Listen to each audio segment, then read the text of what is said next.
Hola, soy Julio C. Páez y les doy la bienvenida al capítulo 77 de Las palabras clave.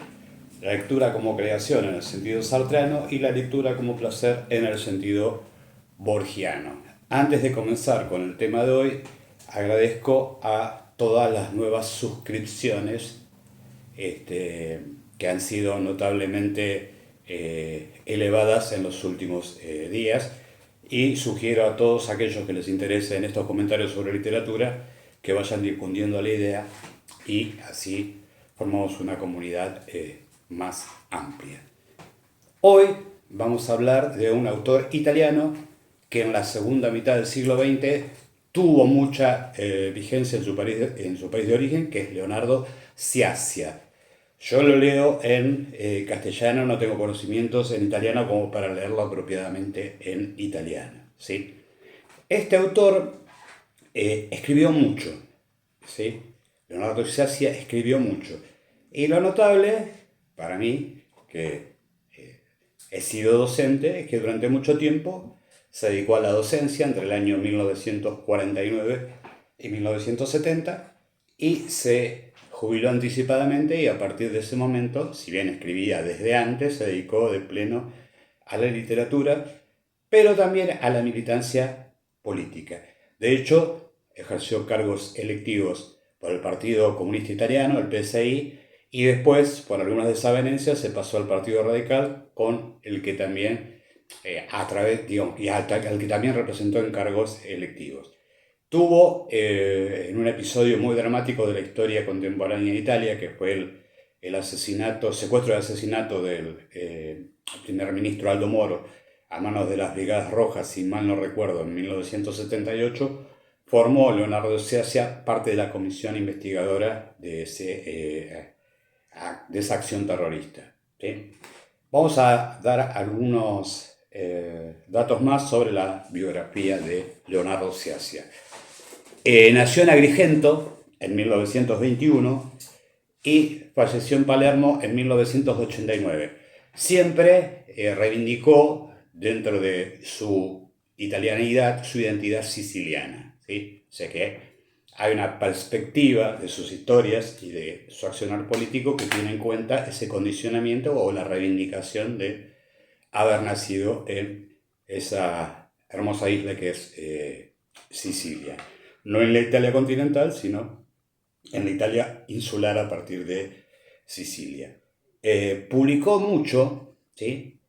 Pero entre sus obras más importantes están El Día de la Lechuza, Todo Modo, el Caballero y la Muerte, 30 libros. En general escribió 30 libros. Y algunos, ese es el problema, algunos no están traducidos al castellano, ¿sí? Están publicados en italiano. También escribió para el teatro, también escribió para la televisión. O sea que fue una vez que se jubiló de su tarea docente, realizó un trabajo muy intenso en la creación literaria. Es bueno, digamos, como empezar a reconocerlo a Leonardo Sciascia. Yo lo había leído hace unos cuantos años, y es precisamente este libro, que es el que vamos a comentar, que es una novela corta, un poco más larga que una novela, y una novela cortita, espero que ahí el reflejo ahí se pueda ver bien, que es El archivo de Egipto. Hay una versión en audiolibro que está traducido como El Consejo de Egipto, porque el título original, lo vamos a leer acá, de la edición de 1963, es Il Consiglio de Egipto, ¿sí? En italiano, ¿sí? Pero, siguiendo la trama, de lo que habla, más que de un consejo en el sentido que lo entendemos en castellano, es de un archivo, ¿sí? Y ahora vamos a hablar directamente de la obra sin contar la trama, como hacemos habitualmente. Es un libro que empieza teniendo un tono de comedia. En realidad hay un personaje que marginal, no muy reconocido, que es un fraile, que es el fraile Bella, si mal no recuerdo, que intenta ganar fama, prestigio, mejorar sus condiciones de vida, o sea, ser reconocido desde lo social, pero también tener un ascenso económico, ¿sí? Y ve la oportunidad cuando en Sicilia descubren un códice escrito en árabe, ¿sí? Y nadie de los próximos, el obispo y la gente que manejaba la cultura ahí, o por lo menos los que tienen acceso a ese códice, no saben leer árabe. Y justo da la casualidad de que hay un embajador marroquí. Entonces lo convoca el obispo, y ahí está el abad Vela, lo convocan y el diplomático marroquí dice que en realidad no es significativo ese códice porque es una de las tantas vidas del profeta, una de las tantas vidas de Mahoma que circulaban en el mundo musulmán. Pero eso se lo dice solamente al abad Vela. Y él se da cuenta que el obispo está muy interesado en la historia de Sicilia y se le ocurre que como nadie lee árabe, él puede hacer pasar ese manuscrito que habla de la vida de Mahoma como un texto que indique de datos históricos de la ocupación musulmana en Sicilia. Por Sicilia pasaron, por el hecho de donde está en el centro casi del Mediterráneo, pasaron varias civilizaciones, varias corrientes migratorias y cambió de dominio unas cuantas veces, entre ellos se tuvieron los normandos o vikingos, después la ocupación musulmana, y al momento de la acción del Archivo de Egipto, el dominio es de España, en realidad una gran influencia de España porque dominan los Borbones. Pero el territorio, esa Italia que todavía no se ha unificado, no se llama todavía el reino de las dos Sicilias, como va a ser después de la restauración cuando sea derrotado definitivamente Napoleón en Waterloo, a partir de la formación de la Santa Alianza y demás, que hacia 1816 se va a llamar Reino de las dos Sicilias, hasta la unificación. Pero en la época que transcurre la acción del Archivo de Egipto se llama Reino de Nápoles y Sicilia. O sea, el rey está en Nápoles, pero hay un virrey designado que es el que gobierna Sicilia. Bien, más o menos aclaramos. El abad Vela entonces hace una primera falsificación de un códice y empieza a darse cuenta que le sale bien y le creen, que es el Archivo de Sicilia, ¿sí? Entonces se pone más ambicioso y si bien hay como dudas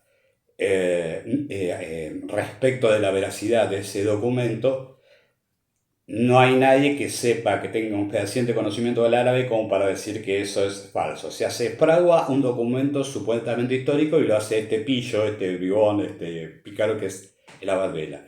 Tiene éxito con el Archivo de Sicilia y después dice, bueno, ante este éxito decide inventar otra fuente que es precisamente el Archivo de Egipto, ¿sí?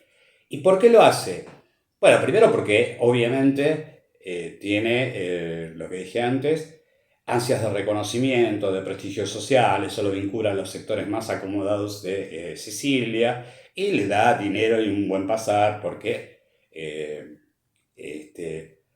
lo proveen de bienes económicos que de otra forma era un oscuro fraile que vivía con la sobrina y sus hijos y demás, y que era un pillo que es muy lindo ver cómo lo describe Leonardo Sciascia, que para complementar los pocos ingresos que tenía como fraile, era un numerólogo, ¿sí? O sea, interpretaba los sueños de los comerciantes y demás, del lugar, los pequeños comerciantes, los campesinos, y esos sueños los transformaba en números que los usaban para apostar en una lotería local. De eso trabajaba. O sea, viene de un sector medio bajo con escaso reconocimiento.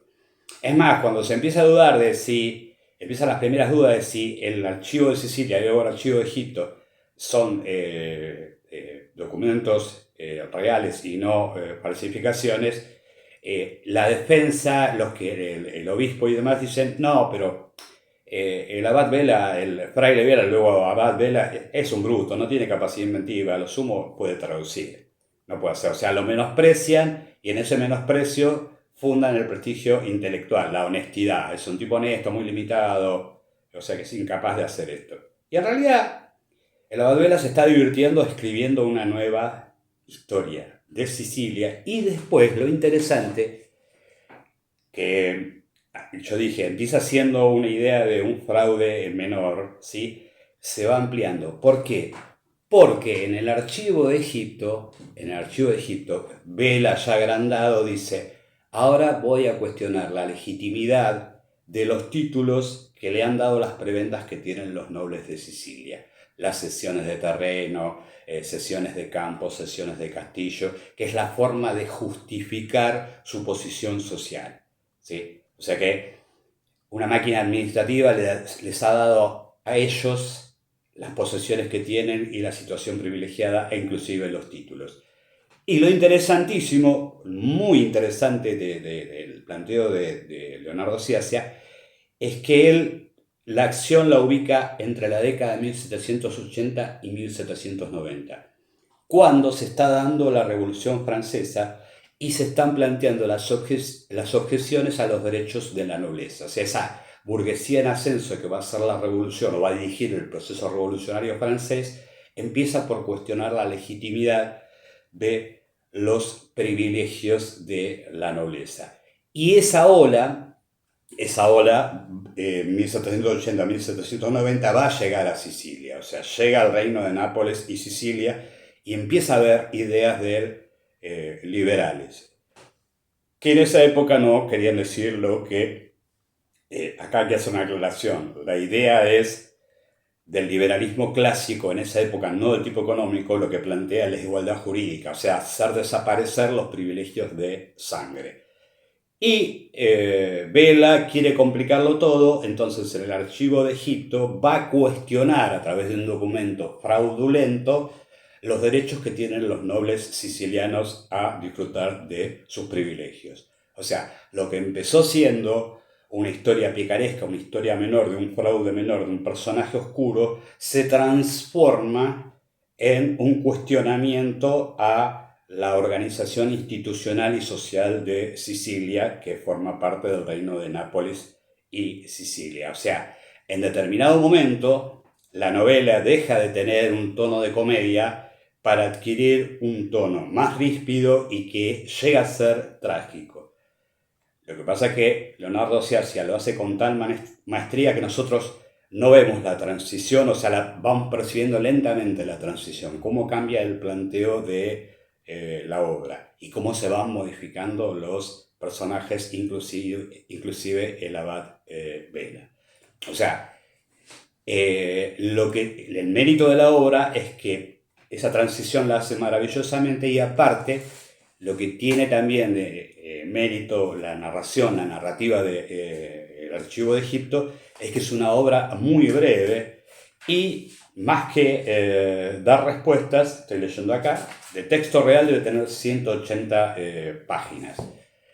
Lo que digo es esto, a partir de una situación picaresca plantea una serie de problemáticas de la época, esa época donde la influencia, como ya dije, de la Revolución Francesa empieza a irrumpir en el resto de Europa. Bueno, de hecho después la mayor parte de esa influencia va a venir con el ascenso de Napoleón y el periodo que transcurre más o menos entre su coronación 1803 y su derrota definitiva en Waterloo en 1815. Y cómo los principios de la igualdad jurídica invaden a toda Europa occidental, ¿sí?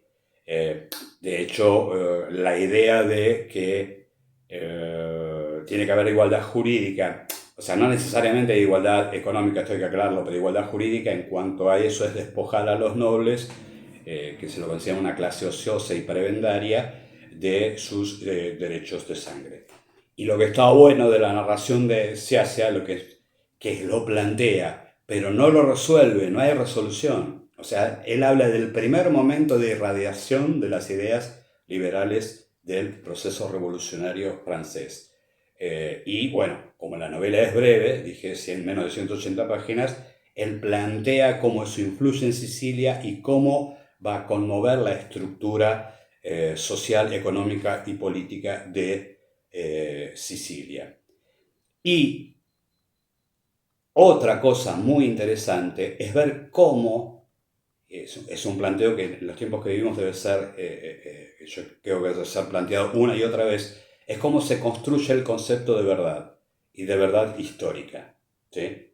O sea, el trabajo que hicieron los historiadores positivistas a partir del arranque en Prusia y luego en Alemania de hacer una crítica de las fuentes para obtener el mayor grado de veracidad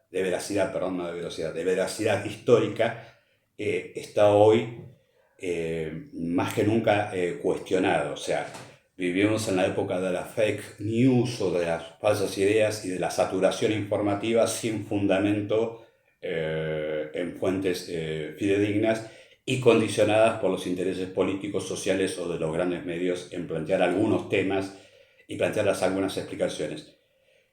Y también el problema gravísimo de creer que las cuestiones actuales se puedan resolver meramente para comprender la complejidad social, económica, política y geopolítica, se pueden comprender en términos históricos muy breves, sin hacer referencia a lo que Brodel llamaba la mediana y la larga duración. ¿Sí? O sea, esa idea de que plantearon los posmodernos del fin de la historia y demás, hoy lo vemos, antes era una idea teórica, hoy es una idea práctica, ¿sí? Entonces, en cierto modo, el Archivo de Egipto de Leonardo Sciascia nos vuelve a situar en eso, cómo se construye la verdad histórica y cómo esa falsedad o verdad histórica influye en los acontecimientos presentes. Hay un episodio que ocurre, si mal no recuerdo, dentro del proceso revolucionario francés en 1789, que es le Grand Peu o el Gran Miedo, que es cuando los campesinos asaltan los castillos no solamente para destruir la propiedad de los nobles, sino para destruir los títulos de propiedad que legitimaban los privilegios de los nobles. ¿Sí? En esa atmósfera, bien conocida evidentemente por Leonardo Sciascia, transcurre la acción narrativa del Archivo de Egipto. Una gran novelita, porque es una novela sustanciosa que obliga a meditar, que divierte, pero que tiene una brevedad, que es breve, ¿no? O sea, que no tiene una gran extensión. Bueno, buena suerte, buena lectura y hasta la próxima.